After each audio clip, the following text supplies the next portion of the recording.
လက်တွဲဘဝပေါ်အရှိကိုအရှိတိုင်းလက်ခံနိုင်ပြီပျော်ရွှင်တဲ့မိသားစုဘဝကိုတိဆောက်နိုင်သူကိုရှားနေတယ်ဆိုရင်တော့ဒီလိုနှလုံးလမ်းကြောင်းပိုင်ရှင်ကိုရွေးချယ်ပါ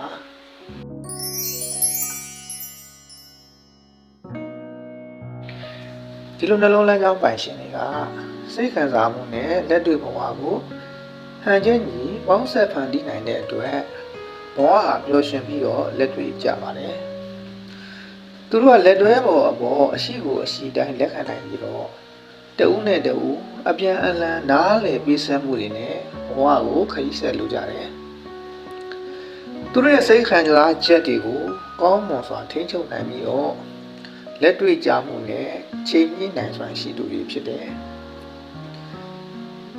အချစ်ကိုအသိဉာဏ်နဲ့ထိန်းချုပ်ချစ်မြတ်လို့ပြီးတော့စိတ်ကူးရင်မှုတတ်တတ်နဲ့လွယ်မျိုးမသွားပဲအရာရာအဆင်ပြေစေဖို့လက်တွေ့ကြကြဆောင်ရွက်လိုကြတယ်ဒီလိုနှလုံးလမ်းကြောင်းပိုင်ရှင်တွေဟာသူတို့ရဲ့နှလုံးသားကိုအုံနောက်နဲ့ပါပေါင်းဆက်အသုံးပြုသူတွေဖြစ်လို့လက်ရှာရင်းစွာချစ်တတ်ပေမဲ့လေတင့်တယ်လျော်ကန်တဲ့ချစ်ချင်းတွေကိုပဲပြသတတ်ပါလေအားလုံးတာယာပျော်ရွှင်သောမိသားစုဘဝကိုရရှိကြပါစေ